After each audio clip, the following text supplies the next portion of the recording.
सभा में उपस्थित सभी विद्वज्जनों, साथी, और मेरी मुश्किल यह है कि मैंने प्रेमचंद बहुत पहले पढ़ा था और मैंने इधर नहीं पढ़ा, ये सच है।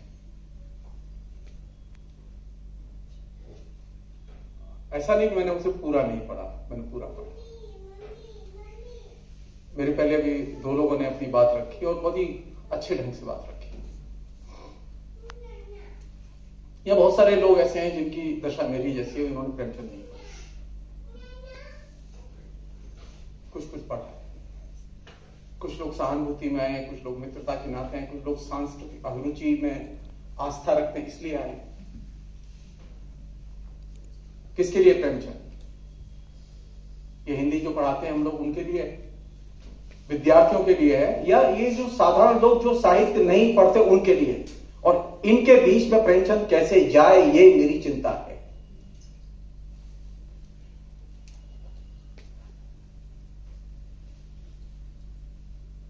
प्रेमचंद पर जो आलोचना लिखी गई है, मैं बहुत ही विनम्रता से कहना चाहता हूं, उस आलोचना ने प्रेमचंद की अवहेलना की है। मैं रामविलास शर्मा से लेके नामवर सिंह तक और बाकी लोगों के नाम इसमें शामिल करना चाहता हूं। ये जो आपने विषय रखा है ना, ये विषय उसका एकमात्र प्रत्युत्तर है। आप उठा के देखिए, नामवर सिंह की भाषणों की लंबी फहरिस्त की किताब आई है। परिवार के ऊपर 4 पंक्तियां नहीं है। प्रेमचंद के यहां परिवार भरा पड़ा है लेकिन 4 पंक्तियां नहीं है। रामविलास शर्मा की सबसे चर्चित किताब है लेकिन परिवार गायब है। कमाल है। ऐसा क्या अपराध किया प्रेमचंद ने? ऐसा क्या अपराध किया हिंदुस्तान की जनता ने, जिसके बीच में और विद्यार्थियों ने और छात्रों ने और साहित्यकारों ने, तो उनके बीच में परिवार की चर्चा ना हो? परिवार क्या इतनी गैर जरूरी चीज है कि मजदूरों, किसानों, क्रांति, समाजवाद सब पर बात करें लेकिन परिवार पर बात न करें? मैं बहुत साफ कहना चाहता हूं, ये जो पूरी फहरिस्त मर्द आलोचकों की हिंदी में दिखाई देती है, उनके यहां परिवार गायब है। घर में परिवार है, घर में स्त्री है, घर में बच्चे हैं, लेकिन लेखनी में परिवार गायब है। और यह मेरे लिए चिंता की जगह है। मैं चाहता हूं कि आप इस चीज को खोजें कि परिवार हमारे बीच में से, हमारे डिस्कशन से गायब कैसे हुआ। मेरी चिंता यह है। प्रेमचंद कहां मिलेगा मुझे? मेरे पहले वक्ता ने जो विषय प्रवर्तन किया, उन्होंने बहुत सही बात कही। प्रेमचंद क्या ज्वलंत समस्याएं हैं। परिवार एक सबसे बड़ी ज्वलंत समस्या है इस आधुनिक काल की, इसलिए वो हर रचना में है। लेकिन मेरी आलोचना, मेरा विद्वान, मेरा प्रोफेसर, मेरा लेखक परिवार को एक महत्वपूर्ण समस्या मानने के लिए तैयार नहीं। मेरा राजनीतिक दल इसे एक महत्वपूर्ण समस्या मानने के लिए तैयार नहीं। और जो स्त्रीवादी या स्त्री आलोचनाएं इस बात को उठाती हैं तो वो उनकी आंखों में खटकता है। स्त्रियों ने कौन सा अपराध किया था? स्त्रीवादियों ने कौन सा अपराध किया था कि उन्होंने सबसे पहला प्रश्न कौन सा उठाया था? उन्होंने परिवार के प्रश्न सबसे पहले उठाए थे।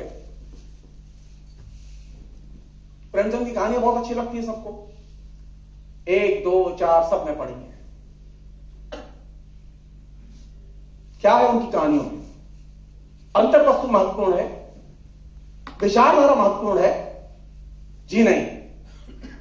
प्रेमचंद की कहानियों में अंतर वस्तु, विचारधारा, तथ्य महत्वपूर्ण नहीं है। और ये स्वयं प्रेमचंद कह रहे हैं। मानसरोवर की भूमिका लिखते समय प्रेमचंद ने साफ कहा और लिखा, और बहुत महत्वपूर्ण है वो। उन्होंने लिखा कि मेरी कहानियां मनोविज्ञान की अनुभूति की अभिव्यक्ति है। और हिंदी आलोचना, हिंदी का लेखक और हिंदी का मास्टर, उसे तो मनोविज्ञान से सख्त नफरत है। पूरे हिंदुस्तान में आप उठा के देखिए, कहीं पर भी मनोविज्ञान और मनोविश्लेषण शास्त्र पढ़ाया नहीं जाता। एक जमाने में, आज से 45 साल पहले, देवेंद्र शर्मा ने मनोविश्लेषण शास्त्र पर पुस्तक लिखी थी। आज क्या स्थिति है? आज तक आपको एक निबंध नहीं मिलेगा, बल्कि मनोवैज्ञानिक दृष्टिकोण से जो लोग लिखते हैं और विश्लेषण करते हैं उनकी आपको तीखी निंदा और आलोचना मिलेगी, उपहास मिलेगा। और जो चीज महत्वपूर्ण है जिसको कि मैं आपसे साझा करना चाहता हूं, यहां से बात शुरू करना चाहता हूं, तो प्रेमचंद आपके बीच में है।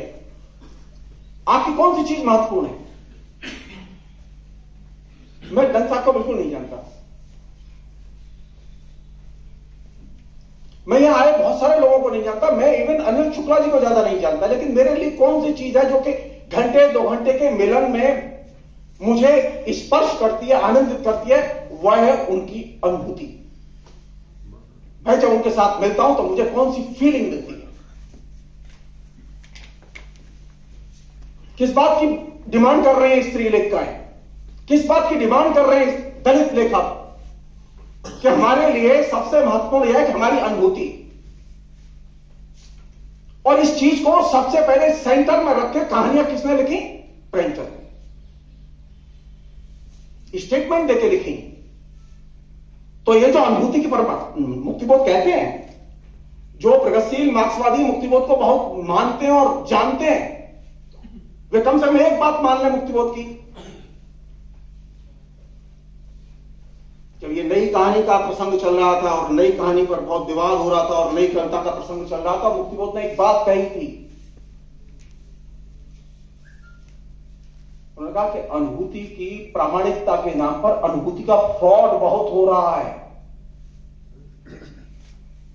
हमें देखना होगा 1951-52 के बाद अनुभूति का फ्रॉड बढ़ा है या घटा है, हमारे जीवन में आर्टिफिशियलिटी बढ़ी है या घटी है। मिले बनवाजी कैसे हैं? मजे हैं, आनंद है? हाँ आनंद है। अच्छा, मैंने कभी वर्मा जी से बैठ के दिल लगा के बात की नहीं। वर्मा जी भी खुश, मैं भी खुश, हम कनेक्ट हो गए। दुर्भाग्य से मोबाइल आ गया हमारे बीच में, तो पहले मिलके भी बात कर लेते थे, अब मिलने की जरूरत नहीं है। वर्मा जी, अच्छा बुखार, अच्छा आपकी तबीयत खराब ही मैंने सुना था, और अब कैसे हैं? वर्मा जी अब क्या कहें, कैसे हैं? ठीक है। एक और मित्र मेरे, उन्होंने पूछा कि वर्मा जी की तबीयत सुना खराब। हाँ मैंने पता किया था। कैसे पता किया? फोन से। अनुभूति पहुंचेगी? कभी नहीं पहुंचेगी। अनुभूति को पहुंचने के लिए, अनुभूति का स्पर्श करने के लिए मिलना बेहद जरूरी है। सभ्यता का संकट अपरिचय से शुरू होता है और मिलन के अभाव से शुरू होता है, और यह चीज प्रेमचंद बड़ी खूबी के साथ रेखांकित करते हैं। तो कौन सी चीज मूल्यवान है मेरे लिए? मिलन महत्वपूर्ण है, परिचय महत्वपूर्ण है। हम तो परिचय नहीं करना चाहते, हम तो पहले देखते हैं अच्छा आइडियोलॉजी क्या है इसकी, इसके बाप के पास माल क्या है, हैसियत क्या है इसकी। जी नहीं, एक बार मिलकर तो देखो।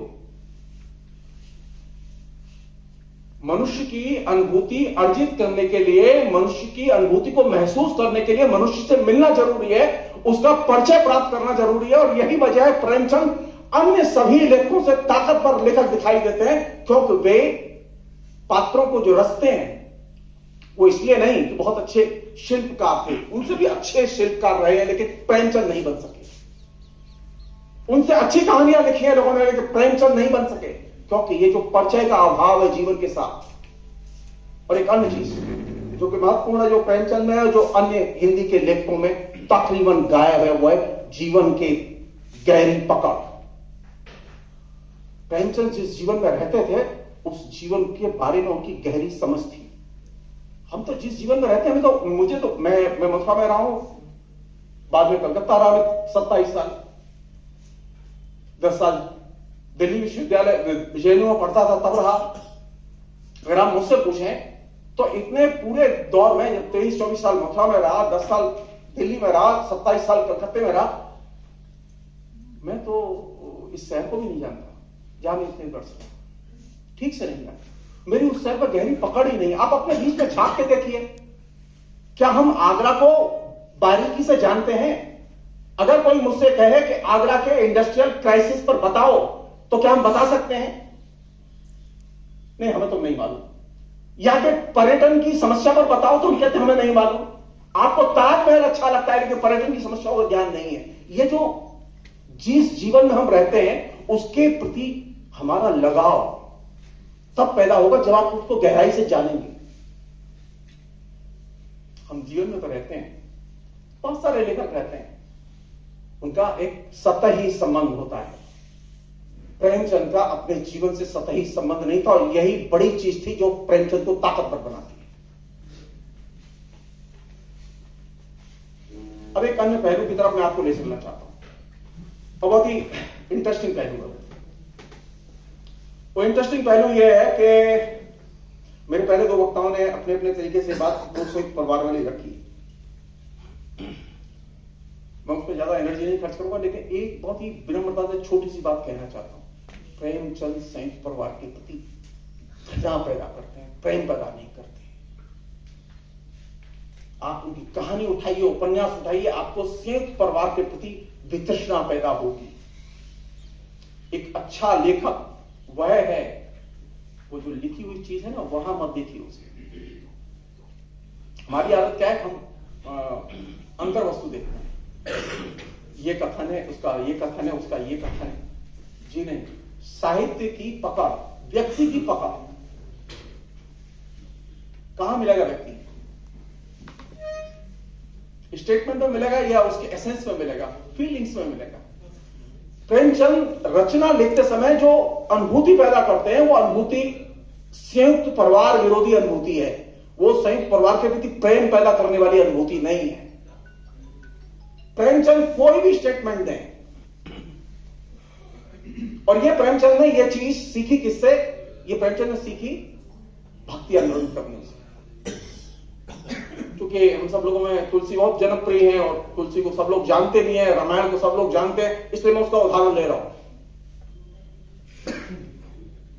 रामचरितमानस जब तुलसी ने लिखा तो तुलसी ने दो तरह के परिवारों की उसमें चर्चा की, चित्रण किया। एक दशरथ का परिवार है, उनके कई रानियां हैं, बच्चे हैं, और एक राम का परिवार है, उनकी एक ही पत्नी है। तुलसी की सहानुभूति किस परिवार के साथ है?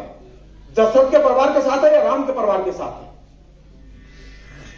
रामायण पढ़ते जाइए और आपको राम के परिवार के प्रति सहानुभूति आपकी पुख्ता होती चली जाएगी और दशरथ के परिवार के प्रति आपकी एकदम दूरी बढ़ती चली जाएगी। इसे कहते हैं लेखन। लेखक जहां चाहता है वहां पाठक को ले जाए, बिना बताए ले जाए। लेखक जिस मर्म का स्पर्श कराना चाहता है उस मर्म को जेहन में उतार दे। लिखेगा नहीं वो उसे, वह चीज आपके अंदर से आएगी। आपको कौन सा परिवार अच्छा लग रहा है? राम का परिवार अच्छा लगता है। आपके डिस्कशन में कौन सा परिवार है? राम का परिवार है। दशरथ का परिवार आपके डिस्कशन में नहीं है। प्रेमचंद के हैं जिन परिवारों की आप चर्चा करते हैं, बहुत महान कहानी है कफन, सबने पढ़ी। क्या चीज है उसमें महत्वपूर्ण? हिंदी के लेखकों ने बड़े डिटेल्स में तरीके से लिखा है, लेकिन उसमें एक और नाम है बुधिया। दिलचस्प बात यह है कि उस बुधिया का कोई स्टेटमेंट नहीं है उसमें। कहानी उसी पर है लेकिन उसका कोई स्टेटमेंट नहीं है। मेरी चिंता यह है कि मुझे एक लेखक के नाते, एक आलोचक के नाते, एक नागरिक के नाते, एक पाठक के नाते और एक स्त्रीवादी के नाते ये जानने की कोशिश करनी चाहिए कि बुधिया आखिर क्या बोल रही है। बुधिया ने का कोई स्टेटमेंट नहीं है किंतु उसमें ठीक वैसे ही जैसे 19वीं शताब्दी में सती जो औरतें हुई थी उनके कोई वक्तव्य नहीं मिलते। वक्तव्य राजा राम मोहन राय के मिलते हैं, लेकिन जो स्त्रियां सती कर दी गई उनके वक्तव्य नहीं मिलते। बेहतर तो यह होता कि हम उन स्त्रियों के वक्तव्य जानते कि आखिर वो क्यों स्त्री सती हुई, लेकिन वो वक्तव्य सुनाई नहीं देते, हमको दिखाई नहीं देते। ठीक उसी तरह कफन कहानी में बुधिया का कोई स्टेटमेंट नहीं है। कैसा परिवार है कफन में? एकल परिवार है, संयुक्त परिवार है? कोई डिस्प्यूट है एकल परिवार में कोई डिस्प्यूट नहीं, आदर्श कहानी है। कैसी स्त्री है वो? ठलुआ निकम्मी नहीं, वो ऐसी स्त्री है जो कि उन नालायकों को, जो उसका पति और उसका ससुर है, उसको खिलाती थी, उनका पेट भरती थी। वो मेहनती स्त्री है। क्या खोजूं मैं? साहित्य पढ़ते हुए किस चीज को देखूं मैं? स्त्रीवादी कहती हैं कि साहित्य पढ़ते समय उन एरियाज में जाना चाहिए जहां चुप्पी है, जहां चीजें चुप है, दिखाई नहीं देती, जहां औरत चुप रहती है, और यहां बुधिया पूरी कहानी में चुप रहती है। मेरी चुनौती यह है कि मैं बुधिया को खोलूं, बुधिया बोले। तो बुधिया कौन सी अच्छी चीज है? पहली चीज जो निकलती है वो ये कि परिवार पर और स्त्री पर जब भी बात करेंगे तो उसकी एक इकोनॉमी होती है। स्त्री और परिवार पर बात करते समय इकोनॉमी के बिना उस पर बात नहीं हो सकती, और परिवार पर और स्त्री पर जब बात करेंगे तो उसकी पॉलिटिक्स भी होती है। पॉलिटिक्स के बिना बात नहीं हो सकती। प्रेमचंद की अधिकतर कहानियां जो दिखने में सामाजिक लगती हैं, सांस्कृतिक लगती हैं, लोगों को तरह तरह के तरीकों से उन्होंने वर्गीकृत किया है। मैं सिर्फ एक छोटी सी चीज चाहता हूं, आप ये जान लीजिए, प्रेमचंद कोई भी कहानी अपॉलिटिकल कहानी नहीं लिखते। क्या चाहिए मेरे नागरिक को, क्या चाहिए मेरे पाठक को? वो जीवन की जब भी किसी समस्या में दाखिल हो तो वो राजनीति को देखे। हमने क्या किया कि हम उसमें मतलब का वक्तव्य देखते हैं। हमारे मतलब की बात है तो हम उद्धृत करते हैं, हमारे मतलब की बात है तो हम उद्धृत नहीं करते। आधुनिक काल के साहित्य की ये ब्यूटी है, उसका ये सौंदर्य है कि आधुनिक काल में कोई भी विभाग, आप कहानी लिखिए, कविता लिखिए, उपन्यास लिखिए, आप संस्मरण लिखिए, आप पत्र लिखिए, वो बिना पॉलिटिक्स के नहीं लिखे जा सकते। और ये जो साहित्य और पॉलिटिक्स का जो इंटीग्रेशन है, ये इंटीग्रेशन प्रेमचंद बहुत सुंदर ढंग से अपनी छोटी से रचना से लेके बड़ी रचना तक निर्मित करते हैं, और ये एक बड़ी चीज है। तो मुझे अगर आप लोगों से कहना होगा कि प्रेमचंद का क्या मैसेज मुझे अर्जित करना चाहिए, हर चीज के पीछे छिपी हुई राजनीति को देखो। चाहे फ्रीडम मूवमेंट हो, चाहे 19वीं शताब्दी हो, चाहे मध्यकाल हो, चाहे आधुनिक काल हो, चाहे आज का दौर हो। यह कैसे संभव है कि मैं साहित्य पर बात करूं और राजनीति पर बात करूं? ये संभव नहीं। आधुनिक काल में तो एकदम संभव नहीं है। मध्यकाल में थोड़ा सा यह था कि प्रच्छन्न था, लेकिन आधुनिक काल में प्रत्यक्ष है। और आखिरी चीज, बहुत इंपॉर्टेंट चीज, अब कहानी को दोबारा मेरे कहने से कफन को एक बार आज पढ़िएगा, मुश्किल से 5 मिनट लगेंगे। वो इंटरनेट पर भी है, इसलिए आप ये बहाना नहीं कर सकते कि हमें मिली नहीं। सिर्फ पढ़ लीजिए एक बार प्लीज। बुधिया के स्वभाव और व्यक्तित्व के विजावी जो उसमें जो 2 चरित्र हैं, यीशु और माधव, इन 2 चरित्रों की भूमिका आप उसमें देखेंगे तो आपको पुंसवाद से और पुरुष की सत्ता से नफरत होने लगेगी। छोटी सी कहानी, 5 मिनट में पढ़ी जाने वाली कहानी एक बहुत ही स्ट्रांग मैसेज देती है कि अगर इस समाज में इस दुख भरी जिंदगी से निकलना है,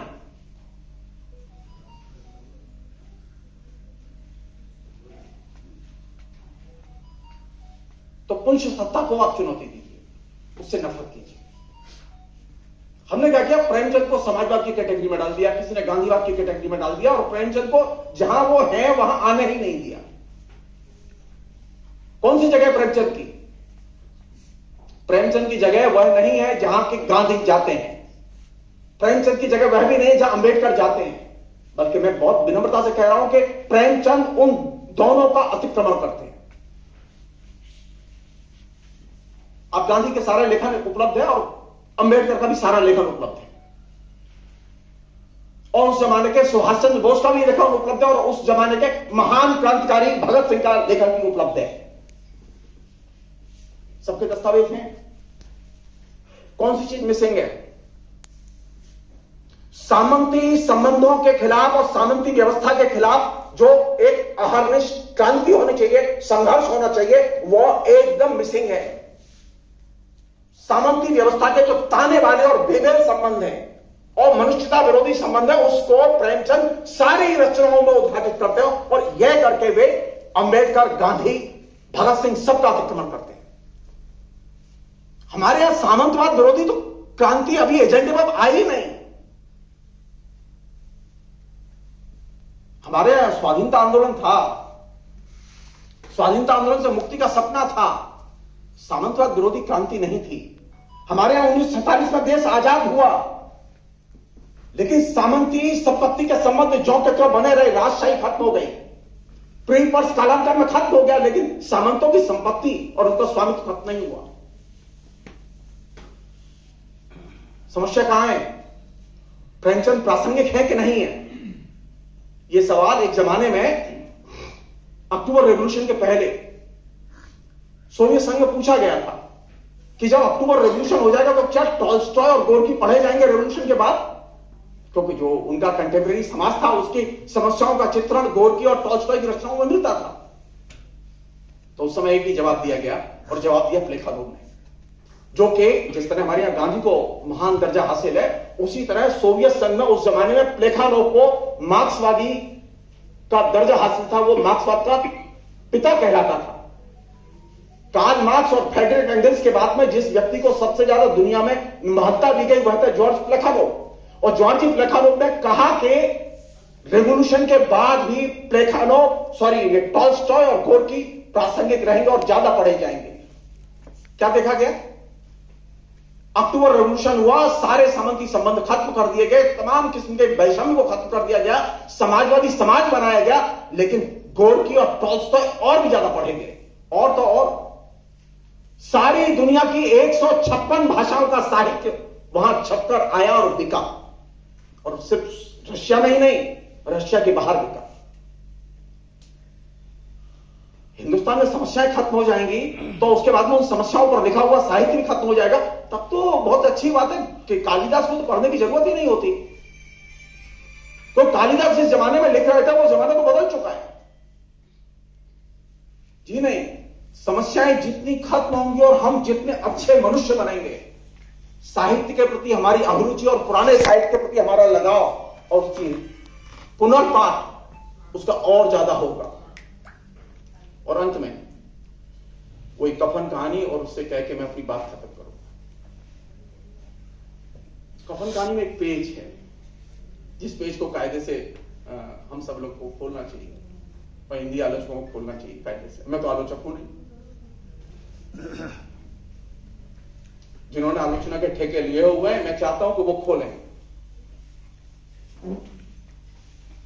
मैं जानना चाहता हूं कि परिवार का और खासतौर पर कफन में जो परिवार है उस परिवार का साम्राज्यवाद से कोई संबंध है कि नहीं है। प्रेमचंद बड़ी खूबी के साथ में एक बहुत महत्वपूर्ण बिंदु की तरफ हमारा ध्यान खींचते हैं। साम्राज्यवाद बनाम परिवार का जो कंट्राडिक्शन है वो मेजर कंट्राडिक्शन है। आपको साम्राज्यवाद और भारतीय जनता का कंट्राडिक्शन नजर आता है, लेकिन साम्राज्यवाद और परिवार का अंतर्विरोध नजर नहीं आता। यह आश्चर्य की बात है मेरे लिए। ये जो समस्याएं आज भी पड़ी हुई हैं और बहस से गायब हैं और हम लोग बहस से भागते हैं, और खासतौर परिवार की समस्याएं जब आती है तो भागते हैं। क्यों? क्योंकि हम परिवार पर बात कर, ये तो परिवार की बातें घर में करेंगे, बाहर बताने की जरूरत नहीं। पता चल जाएगा तो क्या होगा? पता तो चल ही जाएगा। तो आधुनिक काल में कोई चीज घर में नहीं रहेगी। आप लाख कोशिश करें उसे आप अपनी बना के रखें, वो घर में नहीं रहती, अंत में वो बाहर जाएगी। क्योंकि आधुनिक काल में कोई भी चीज निजी नहीं होती, सब चीज सार्वजनिक होती है। कल तक समझते थे ना ये मोबाइल मेरा है और इसमें जो बात कर रहा हूं मेरी है। आज क्या स्थिति है? जिस दिन मोबाइल आया था तब भी मैंने ये लिखा था, आज मैं आपसे साझा कर रहा हूं कि मोबाइल में की गई बात आपकी कोई निजी नहीं होती, वो बाकायदा सुपर कंप्यूटर में पड़ी होती है। हम खुश हैं कि हमारे पास है, हम खुश हैं कि हमारे कानून में प्राइवेसी है। प्रेमचंद जिस चीज को बहुत विनम्रता से और बहुत ही छोटे रूप में हाईलाइट करते हैं और बहुत ही ताकतवर ढंग से हाईलाइट करते हैं। वो परिवार और साम्राज्यवाद के बीच का जो अंतर्विरोध है वो बुनियादी अंतर्विरोध है। इस अंतर्विरोध पर बात की जानी चाहिए। ना हिंदी में ना अंग्रेजी में जो फेमिनिस्ट है उनको इंपरलिंग और फैमिली के कंट्राडिक्शन पर बात करने की फुर्सत, ना हिंदी के आलोचक है वो परिवार और साम्राज्यवाद के अंतर्विरोध पर बात करना चाहते हैं। और वे कम्युनिस्ट और मार्क्सवादी, खासतौर पर कहना चाहता हूं, जो इंपरलिंग के खिलाफ में सबसे ज्यादा लिखते और बोलते हैं, वे परिवार के विचारवेश साम्राज्यवाद के लक्षणों का विश्लेषण और अंतर्विरोधों का विश्लेषण करना ही नहीं चाहते। किससे प्रभावित है हम लोग? बुद्धिया मर कैसे गई? साम्राज्यवाद और स्त्री के बीच, साम्राज्यवाद और परिवार के बीच का अंतर्विरोध जितना तीव्र और तीखा होगा, 1930 में जो अंतर्विरोध था वो आज उससे ज्यादा तीखा और तीव्र है। 1930 में एक बुद्धिया मरी थी, आज हर 9 मिनट में एक बुद्धिया मरती है। आप जान लीजिए इसे। 1 लाख लड़कियां मरती हैं। अब किस लिए मरती हैं मैं उसके डिटेल्स में नहीं जाना चाहता, कोई विषयांतर होगा उससे। मैं जो चीज आपसे शेयर करना चाहता हूं वो ये कि प्रेमचंद एक छोटी कहानी लिखते हैं, लेकिन उसमें परिवार और साम्राज्यवाद और परिवार और स्त्री और साम्राज्यवाद के बीच का जो बुनियादी अंतर्विरोध है उस बुनियादी अंतर्विरोध को हाईलाइट करते हैं। और ये वह ताकत है जहां से प्रेमचंद मुझे सबसे ताकतवर और मजबूत दिखाई देते हैं। इसलिए नहीं कि प्रेमचंद बहुत अच्छी कहानी लिखा है, जी नहीं। आधुनिक काल का जो सबसे बुनियादी अंतर्विरोध है वो है परिवार और साम्राज्यवाद, स्त्री और साम्राज्यवाद। इस अंतर्विरोध को सबसे पहले बहुत ही सुसंगत ढंग से प्रेमचंद निर्मित करते हैं। इसलिए जब स्त्री पर बात करें, परिवार पर बात करें, तो स्त्री और परिवार के साथ में उसकी अर्थव्यवस्था, इकोनॉमी जुड़ी हुई है, उसे ध्यान में रखें हमेशा। प्रेमचंद हर स्त्री को उसकी इकोनॉमी के साथ जोड़कर पेश करते हैं, चाहे उपन्यास हो, चाहे कहानी हो, चाहे दूसरी जगह हो। और आखिरी चीज, प्रेमचंद कहां मिलेंगे?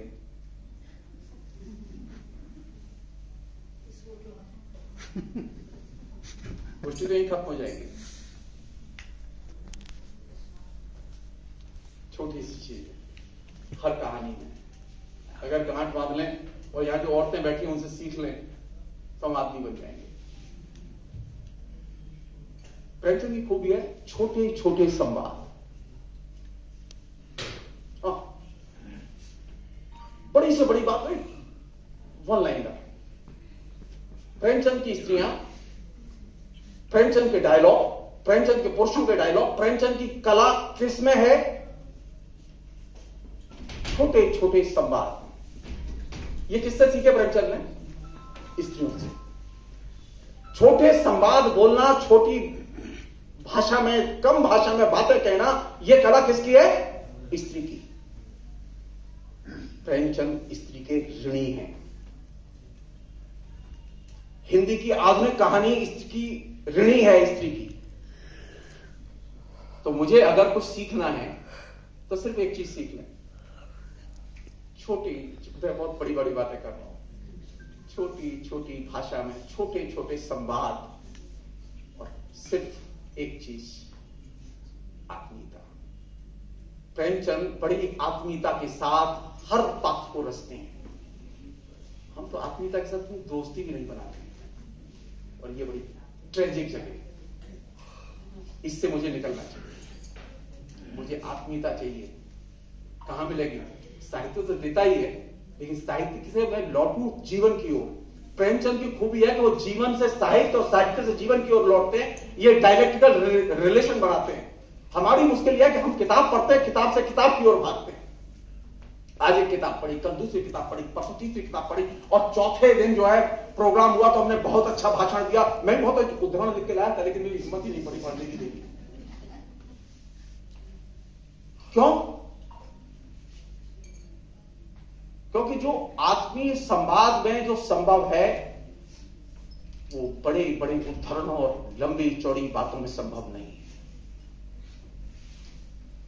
और प्रेमचंद की जो धुरी है, इसके अलावा वो कौन सी चीज है? स्पेस है प्रेमचंद के यहां हर एक के लिए, जगह। प्रेमचंद ने बुरे पात्र भी बनाए और प्रेमचंद ने अच्छे पात्र भी बनाए। एक लेखक सिर्फ अच्छे ही पात्र बनाता है ऐसा नहीं है, वो अच्छे बुरे दोनों ही। तुलसी ने रामायण भी बनाया, मैं राम भी बनाया और रामायण भी बनाया।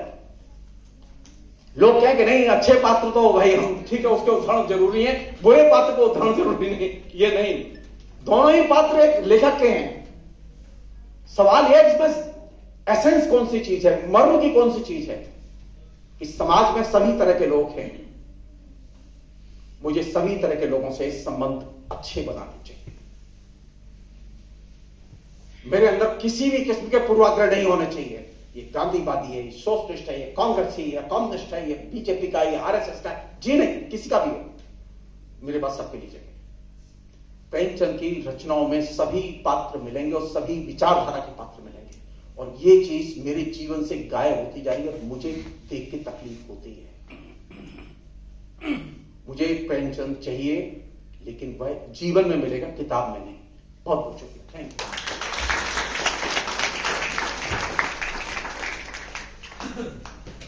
बहुत बहुत शुक्रिया प्रोफेसर जगदीश्वर चतुर्वेदी जी। आदमी को भी मयस्सर नहीं इंसान होना, हम आदमी बनकर रह गए हैं और इंसान शायद बनना नहीं चाहते। प्रेमचंद की कहानी जो कफन है, हकीकत में एक शाहकार अफसाना है, और अगर ये बात बिल्कुल दुरुस्त है कि मुंशी प्रेमचंद कुछ भी नहीं लिखते, एक उनका अफसाना सिर्फ कफन होता तो भी वो उतने ही कामयाब होते। आज के हमारे मुख्य वक्ता, मुख्य